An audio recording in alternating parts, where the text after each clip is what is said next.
On Quiet Psychology, we talk about the moments that feel confusing on the surface, but make perfect sense once you see the pattern underneath. You finally start feeling steady again. You set boundaries. You stop over-explaining. You stop chasing their approval like it's oxygen. And then, out of nowhere, they shift. Not because they've changed, not because they suddenly understand you, but because they can feel something terrifying happening. Their control is slipping. That's where this gets unsettling. Carl Jung uncovered a chilling truth about narcissists that often catches people off guard. When they realize they can no longer manipulate you, they don't just walk away quietly. Instead, they unleash one last ruthless tactic that can undo years of personal growth in mere weeks. If you're unaware of it, you'll fall straight into their trap. But before revealing this final twisted maneuver, it's crucial to understand the psychological game leading up to it. Jung stated that what narcissists dread most isn't being left or ignored. It's the moment their victim surpasses them in psychological strength. Jung's studies on the shadow self revealed that narcissists project their own flaws onto others to maintain a facade of superiority. But once you begin healing, setting limits, and stepping out of their control, it triggers something deep in their psyche.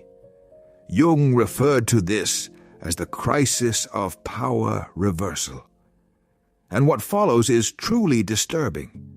You see, narcissists aren't after love, they're after control.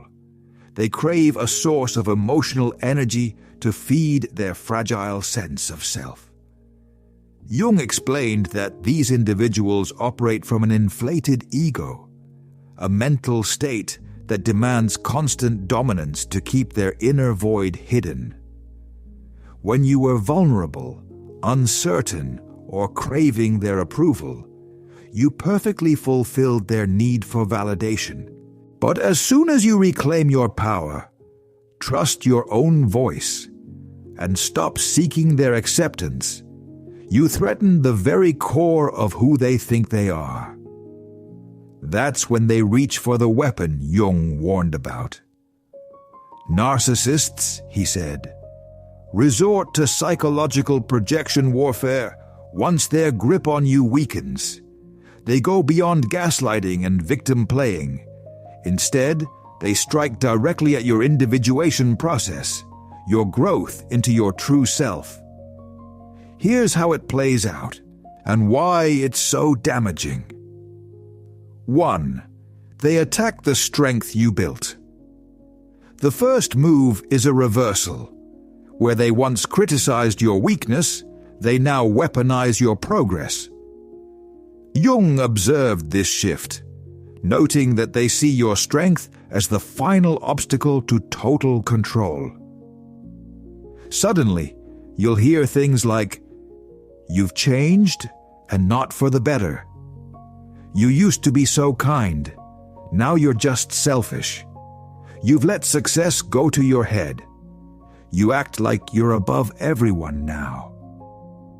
And here's the most chilling part Jung identified. This isn't casual insult. His analysis of narcissistic behavior revealed that they target exactly those parts of you that you fought hardest to heal.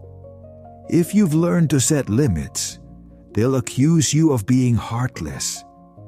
If you found your voice, they'll label you confrontational.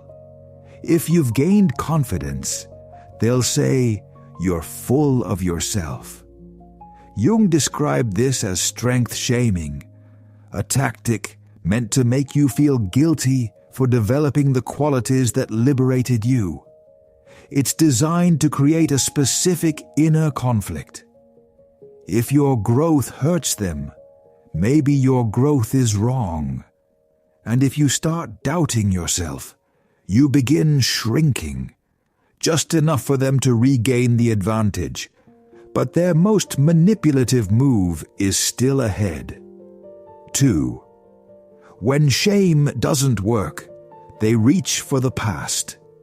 Carl Jung found that when strength shaming fails, narcissists turn to something he identified as nostalgic manipulation. They begin reminiscing about a version of you that was easier to influence. Remember when you used to laugh at my jokes? You seemed so much happier before those self-help books. I miss how you used to be. Our relationship was great before you changed. According to Jung, this is a form of psychological time travel intended to lure you back into outdated behaviors. They're not longing for your authentic self. They're craving the version of you they could control. And if you're not vigilant, you may start to miss that version too. Because nostalgia can blur reality.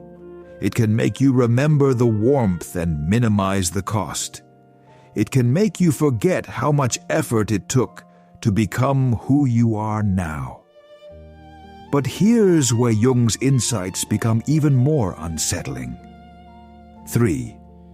If nostalgia fails, they play their final card. When both strength-shaming and nostalgia don't work, narcissists employ their most manipulative tool, manufactured vulnerability.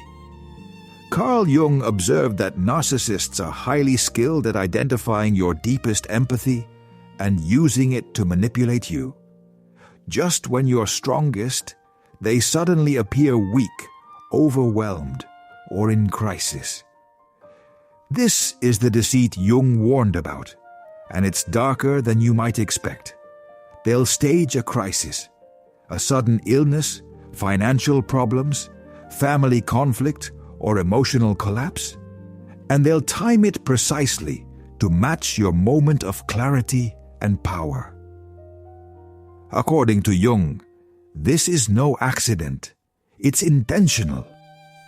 Jung discovered that narcissists track what triggers your guilt, what sparks your need to help, and what gets you to drop your defenses.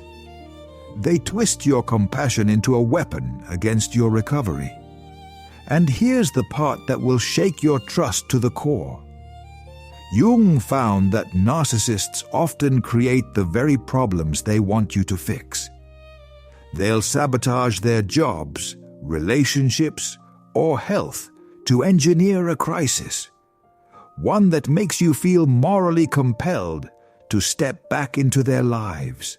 Jung explained that this tactic has a dual purpose. 1, it drags you back into the caregiver role. 2, it reassures them they still hold sway over you. But Jung revealed something even darker. They don't just want your help. They want you to trade your strength for their comfort. Carl Jung noted that narcissists will specifically urge you to violate the boundaries you've worked so hard to set. I know you don't usually lend money, but this is different. I know you need space, but I really need you now. I know you're focusing on yourself, but can't you just help me this once? According to Jung, every just this once is designed to chip away at the psychological protections you've built. They're not really asking for help. They're testing whether you'll still put their needs above your own. And if you give in, Jung warned, everything you've worked so hard to build could crumble. Why this trap is so effective? Carl Jung explained that the danger of manufactured vulnerability lies in how believable it feels. The narcissist may truly be in distress, but Jung found they're skilled at selecting which crises to reveal and when. They could reach out to others, use other options, but they choose you because they know you're the most likely to abandon your boundaries for their sake. That's why it can feel so confusing. Because you're not imagining the urgency. You're not heartless for noticing the pattern. And you're not cold for protecting the life you fought to rebuild. You're just seeing the strategy. How to defend yourself against the final trap. According to Carl Jung, it comes down to something he called differentiated compassion. You can care deeply about someone's pain without feeling obligated to fix it. Jung said, "The greatest gift of your lifetime is to become your true self." So, when a narcissist tries to drag you back into past roles, even during a crisis, ask yourself, does helping them support my journey to authenticity, or is it holding me back? That question is a line in the sand, because it separates compassion from self-erasure. The real reason they fear your growth, Jung's last revelation about narcissists, may forever shift how you relate to others. He discovered that narcissists fear your strength because it reflects the growth they gave up, trading it for manipulation and control. When you choose to stand tall rather than shrink for their comfort, you're not only protecting your energy, you're demonstrating what's possible when someone chooses authenticity over approval.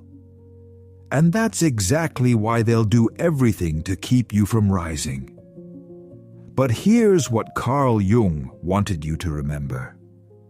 Every time you resist their pull, every time you stick to your boundaries, despite their staged crisis, you're not just saving yourself. You're proving their influence was never real power. Jung said that true strength isn't about never being manipulated. It's about seeing the manipulation, calling it by name, and choosing yourself anyway. Because in the end, their obsession with controlling you only reveals how powerful you've become. Their final trick only works if you forget your worth. But once you recognize it for what it is, a last-ditch attempt to regain dominance, you understand that their manipulation is the clearest sign of your liberation. Carl Jung discovered that true life begins the moment you're no longer easy to control. And no artificial crisis, no matter how real it seems, is worth surrendering that freedom. Thanks for staying until the end. If this message resonated with you, subscribe to Quiet Psychology and share it with someone who might need to hear it.